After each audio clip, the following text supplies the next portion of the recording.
Dans les titres de l'actualité ce soir sur Canal 3 Bénin, l'ONG Plan Bénin qui a mis à la disposition des communes de Matiri et de Kérou 1100 tables bancs dans le cadre de son programme d'appui à la mise en œuvre du plan de réponse d'urgence aux communes de l'Atakora. Le don vise surtout à combler le déficit en tables bancs constaté dans les écoles au niveau de ces deux communes bénéficiaires. Déficit né des effectifs pléthoriques du fait de l'afflux des réfugiés burkinabés et togolais vers cette région. Alassane Harouna nous en dira davantage dans ce journal. Nous parlerons ensuite de la phase finale du concours de compte rendu, bien sûr, de lecture dénommé Livre ton livre, une initiative de l'organisation non gouvernementale Matayara. Tout s'est déroulé dans l'après-midi d'hier samedi à Cotonou et à l'issue d'une prestation orale. Les trois finalistes se sont départagés devant un jury, nous dira Teddy et Koudalo.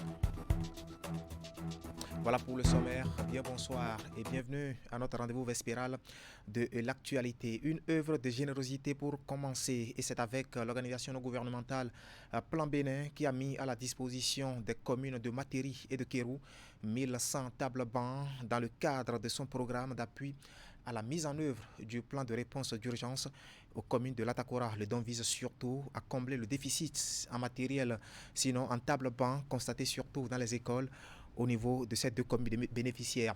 Un déficit né des effectifs pléthoriques du fait de l'afflux des réfugiés burkinabés et togolais vers cette région. Voici les détails avec Alassane Harouna.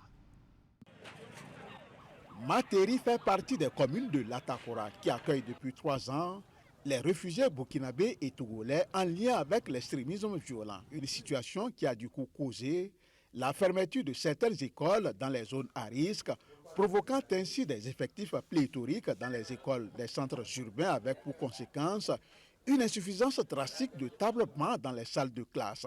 Très sensible à cette situation déplorable, Plan International Bénin vient mettre à la disposition des écoles de Matiri et de Kérou 1100 tables bancs flambant neufs. Au total, 102 écoles primaires publiques sur 116 qui compte la commune de Matiri ont besoin d'environ 7092 tables bancs pour accueillir convenablement les élèves dans les salles de classe. Le gap des interventions est surtout remarqué dans la protection des enfants et dans l'éducation, notamment le manque de salles de classe et de mobilier. C'est l'une des raisons qui justifie la présente cérémonie officielle de remise de 1000 tables bancs pour les écoles primaires publiques de Matiri et de 100 tables bancs pour celle de Kaobago dans la commune de Kérou. Cet appui de Plan International Bénin, faut-il le rappeler, s'inscrit dans le cadre de la mise en œuvre du plan de réponse d'urgence aux communes de l'Atakora. Il vient à point nommé pour renforcer les initiatives déjà mises en œuvre par l'institution dans le département, à savoir le renforcement des capacités des ONG partenaires et des centres de promotion sociale sans occulter de nombreuses réalisations d'infrastructures scolaires dans la commune de Matiri, toutes choses qui réjouit à plus d'un titre l'autorité communale. Voyez, chers parents et distingués, le don ce jour de 1000 tables bancs vient soulager 40 écoles. Notre joie d'avoir ce précieux pas est grande et nous remercions infiniment l'ONG Plan International. Ce geste humanitaire et salutaire vient atténuer les conditions misérables de travail d'au moins 2000 écoliers de la commune. C'est pourquoi je tiens à remercier de façon sincère Plan Bénin International. Tout en saluant ce geste de Plan International Bénin qui s'inscrit en droite ligne d'une éducation inclusive et de qualité, le représentant du préfet de l'Atakora va exhorter d'autres partenaires à lui emboîter les pas.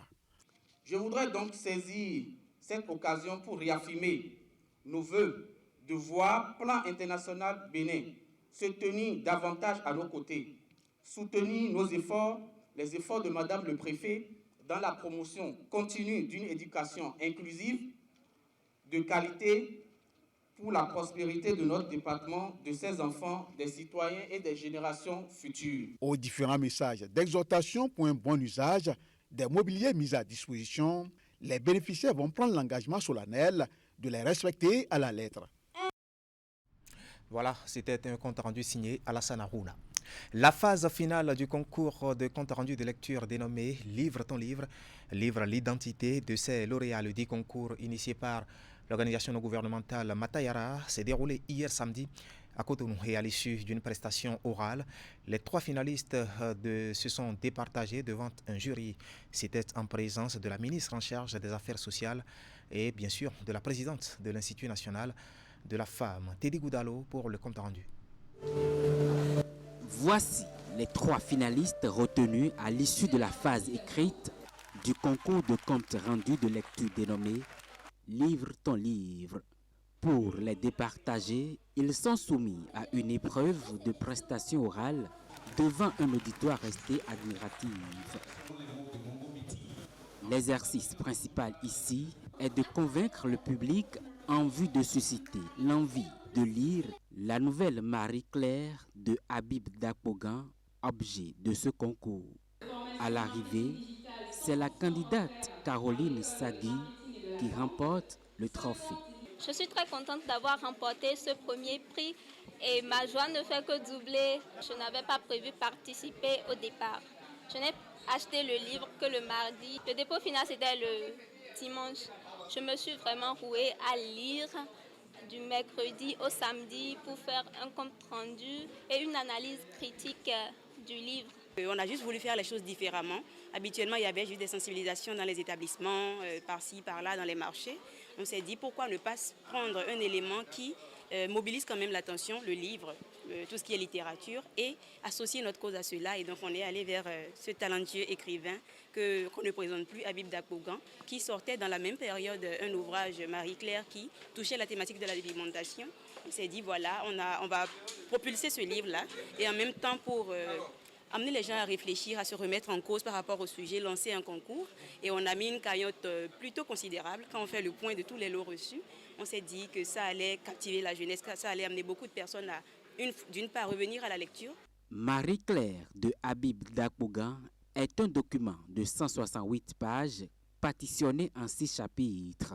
Le 3e raconte l'histoire d'une jeune dame prénommée Marie-Claire qui, dans un contexte de concurrence amoureuse, n'a trouvé autre moyen que de se dépigmenter le visage pour attirer sa cible. Ce qui nous rassemble ici ce soir, ce n'est pas un réquisitoire à Marie-Claire, c'est un plaidoyer pour que, à partir d'aujourd'hui, nous puissions, en regardant le miroir, considérer que la personne qui nous parle doit être nous-mêmes. Le concours de compte rendu de lecture dénommé Livre ton livre est une initiative de l'organisation non gouvernementale Matayara. Elle s'inscrit dans le cadre de la célébration de la Journée internationale des droits des femmes, édition 2024. On observe aujourd'hui que les hommes sont aussi gagnés par la dépigmentation. Restons nous-mêmes. La meilleure version de nous-mêmes, c'est nous-mêmes tels que nous sommes, à l'état pur, à l'état nature. Je suis médecin et au nom de cela et au nom des ravages que j'ai pu voir au cours de mes années d'exercice, c'est un sujet qui m'intéresse. C'est un sujet qu'il faut avoir l'audace d'attaquer parce qu'il faut le reconnaître. Chacun est libre de son corps et de faire ce qu'il veut, n'est-ce pas? Donc, qui sommes-nous pour donner des leçons? L'ONG Matayara donne rendez-vous en 2025 pour une autre édition de ce concours qui vise à donner le goût de la lecture. Elle compte bien évidemment sur ses partenaires pour l'atteinte de cet objectif, cher à sa présidente Hermione Mylène Adjovi. Voilà une initiative signée l'ONG Matayara. Sur tout un autre plan, les acteurs à divers niveaux du monde agricole réfléchissent depuis vendredi dernier à Cotonou pour la validation du plan national d'investissement agricole et de la sécurité alimentaire et nutritionnelle.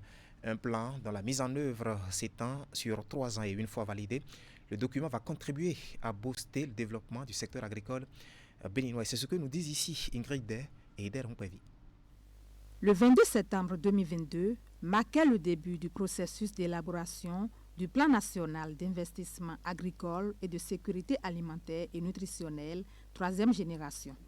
18 mois après son lancement par le ministre de l'Agriculture, de l'Élevage et de la Pêche, les acteurs à divers niveaux de la chaîne agricole se retrouvent pour examiner et valider ce document stratégique. La Chambre nationale d'agriculture, les acteurs non étatiques du secteur agricole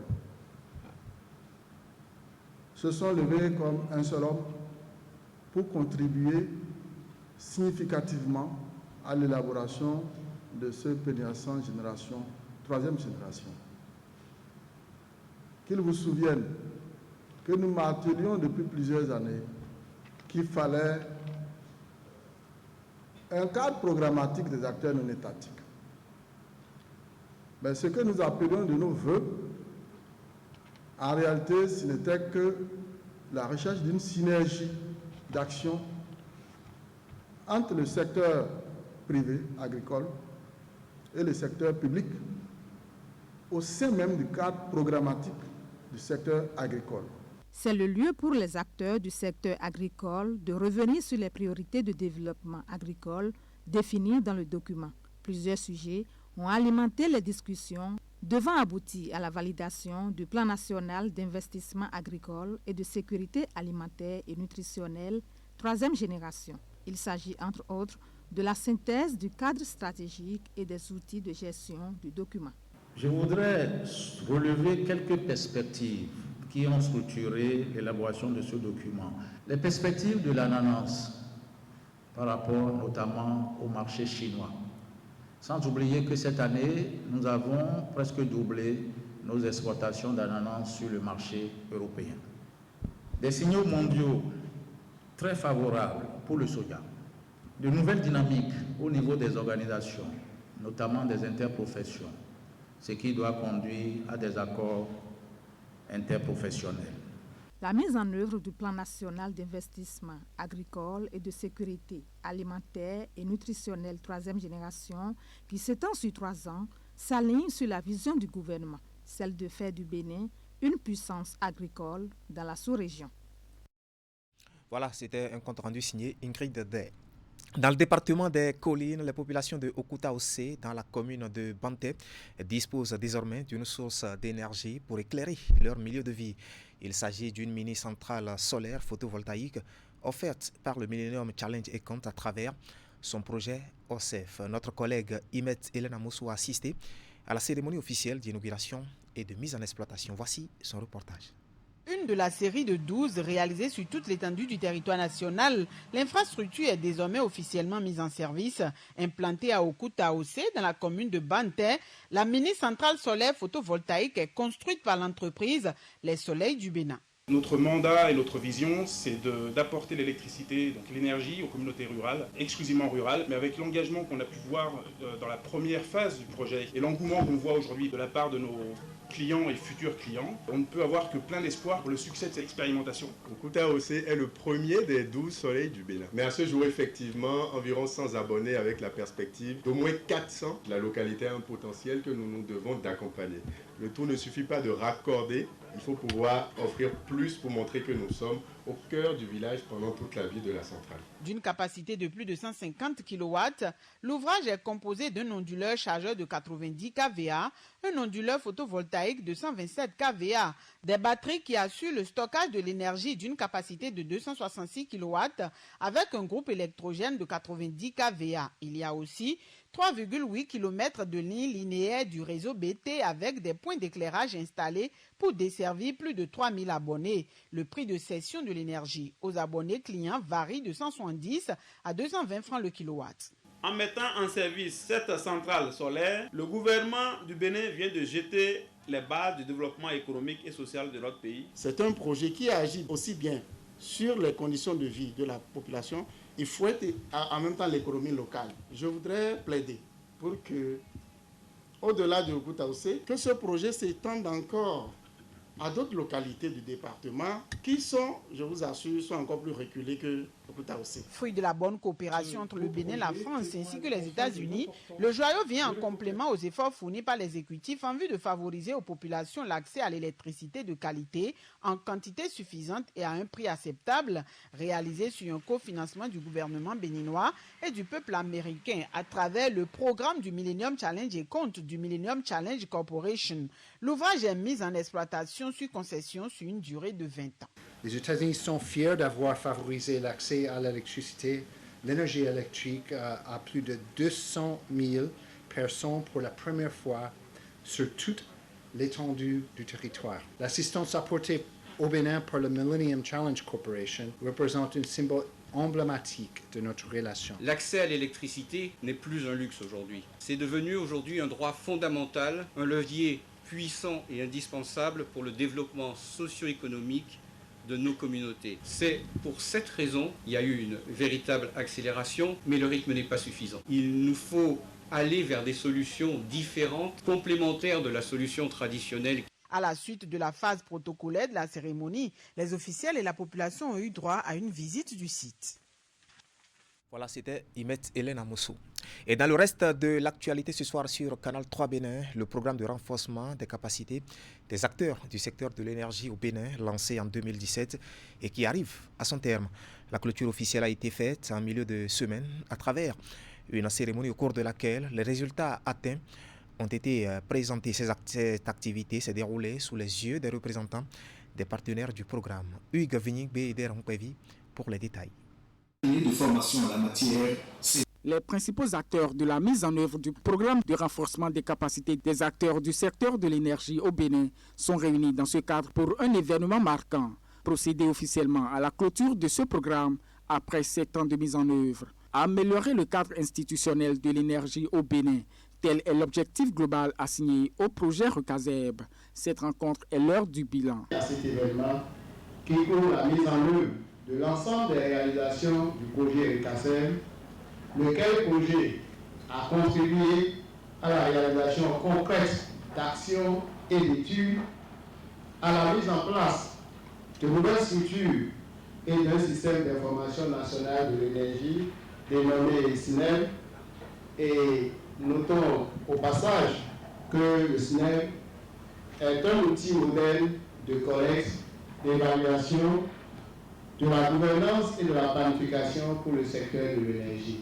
Le programme RECASEB a formé sur de nouvelles techniques de production de charbon de bois et d'installation électrique des artisans charbonniers et des artisans électriciens. Il a permis à notre pays, en dehors du système d'information national de l'énergie au Bénin, de se doter de plusieurs outils d'aide à la décision, dont le Code de l'électricité et le Centre national de documentation de l'énergie au Bénin.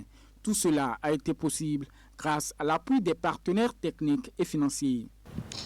Et donc, au moment de la conception du programme RECASEB, la nécessité de renforcer les capacités de tous les acteurs du secteur de l'énergie a été identifiée comme une priorité et un préalable indispensable de la mise en place d'un cadre politique, stratégique, institutionnel renforcé permettant la conduite de réformes nécessaires en développement harmonieux du secteur sur le long terme. On est très fiers et heureux d'avoir pu accompagner tous ces changements, tous ces bouleversements, permettant donc d'avancer, permettant d'améliorer l'efficacité du secteur, son niveau de pilotage, son niveau de compétence. Plus de 3200 personnes ont été formées par le programme RECASEB, dont près de 900 femmes. Grâce à ce programme, le Bénin connaît désormais ses besoins en énergie à l'horizon 2035. Qui nous permet de prendre des décisions. Parce qu'une autorité n'a pas le temps. Voilà, la journée internationale des droits de la femme à présent et direction à Djohong, dans le département de l'Ouémé. L'événement a été célébré en différé en début de week-end autour de la présidente de l'association Nassou, l'épouse du président de l'Assemblée nationale, Madame Apolline Gangbe Vlavonou, et surtout la directrice administrative du Parti Union progressiste Le Renouveau, Christelle Hondongbo Alioza. Ici, un thème évocateur a été choisi pour cette commémoration, la santé de la femme béninoise au pluriel. Voici le point des manifestations avec Emma Houdonou. À l'initiative de la célébration de la Journée internationale des droits de la femme, ici à Djohong, la présidente de l'association Nassou, Jeanne Doussiba Mamagao, a réuni ces femmes laborieuses de la commune d'Adjohong pour célébrer avec elles la bravoure de la femme dans un contexte de pesanteurs sociologiques qui sont des freins à son plein épanouissement. 39 ans déjà que nous célébrons la femme, mais pourtant, beaucoup de défis demeurent devant nous, notamment l'analphabétisme, les difficultés d'accès aux moyens de production, le non-respect de nos droits, le harcèlement, le mariage forcé, la bastonnade au quotidien, le viol, etc. En somme, la femme continue d'être victime de graves discriminations qui portent atteinte à sa personnalité. Alors qu'une femme économiquement libre et épanouie est une richesse pour sa famille et la nation entière. C'est pourquoi il est important d'accélérer le rythme d'investissement en sa faveur. D'où le thème de cette année. Investir en faveur des femmes, accélérer le rythme. Le premier investissement dans la femme passe indubitablement par la protection de sa santé. C'est pourquoi nous plaçons cette journée sous le thème « La santé de la femme au pluriel ». Deux vaillantes femmes se sont associées à cette initiative de Jana Dosiba Mamagao. Il s'agit de Apolline Gangbe, épouse du président de l'Assemblée nationale, Louis Vlavonou, représentée à cette cérémonie, et Christelle Rondonugbo Alioza, qui dans son adresse a saisi l'occasion pour sensibiliser les femmes sur les maladies dites féminines, à savoir le cancer du col de l'utérus, le cancer du sein et l'endométriose. Nous souffrons de ces maladies, mais nous ne disons rien quand nous ressentons les maux jusqu'à ce que, en réalité, la maladie évolue et qu'on ne puisse plus rien faire et que la femme décède. Et dès que la femme décède, nous pensons que c'est la belle-mère, nous pensons que c'est la tante ou c'est quelqu'un d'autre, alors que c'est faux, la femme a été malade. Du haut de cette tribune, je voudrais prendre la voix de toutes mes sœurs béninoises pour vous dire que nous sommes désormais déterminés à soutenir les efforts qui favorisent la santé et l'égalité des sexes. Engagée aux côtés de ses sœurs Apolline Gangbe Vlavonou et Christelle Rondonugbo Alioza pour l'épanouissement de la femme, Jeanne Adosiba Mamagao donne rendez-vous en 2025 pour une nouvelle célébration de la GIF avec l'espérance que d'ici là, les femmes auront glané d'autres victoires sur le terrain de la reconnaissance de leurs droits. Voilà, on prend date donc. En sport, Noélie Yarigo est au Bénin depuis quelques jours avec sa médaille de bronze décrochée à Glasgow aux mondiaux d'athlétisme en salle dans leur édition en 2024. Et l'athlète béninoise a même effectué une sortie médiatique en milieu de semaine dans les locaux de Nobila Airport à Cotonou.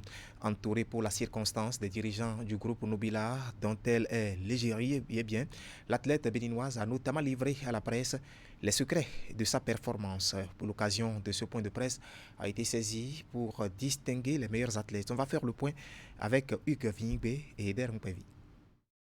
Beaucoup de fierté que je rentre aujourd'hui avec cette médaille historique pour pouvoir la célébrer avec tout le monde, avec tout le peuple béninois. Difficile de cacher ses émotions même dans un discours. Moins de 24 heures après son retour au Bercail, Noélie Yarigo présente sa moisson à la presse béninoise.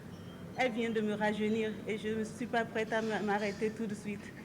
Je compte aller travailler et revenir avec d'autres victoires plus belles que la médaille de bronze. Merci beaucoup.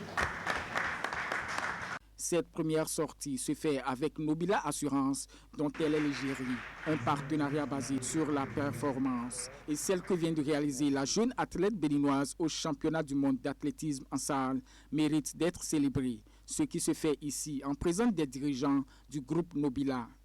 L'occasion est pour moi également de mettre l'accent sur les valeurs importantes du sport. Je veux parler du respect de l'adversaire, de l'humilité face à l'effort, du dépassement de soi, du courage et de la passion. Nobila Group fait sienne ces valeurs, ce qui a justifié notre partenariat avec notre championne Noélie Yarigo. L'événement a été marqué par la présence de plusieurs responsables de la Fédération béninoise d'athlétisme, y compris son président. C'est avec un réel plaisir que je prends la parole ce soir devant vous pour célébrer notre championne. J'ai lu dans beaucoup d'écrits qu'elle est âgée, mais nous venons de constater ensemble que même âgée, vous pouvez faire beaucoup de choses et l'âge n'est pas une condition pour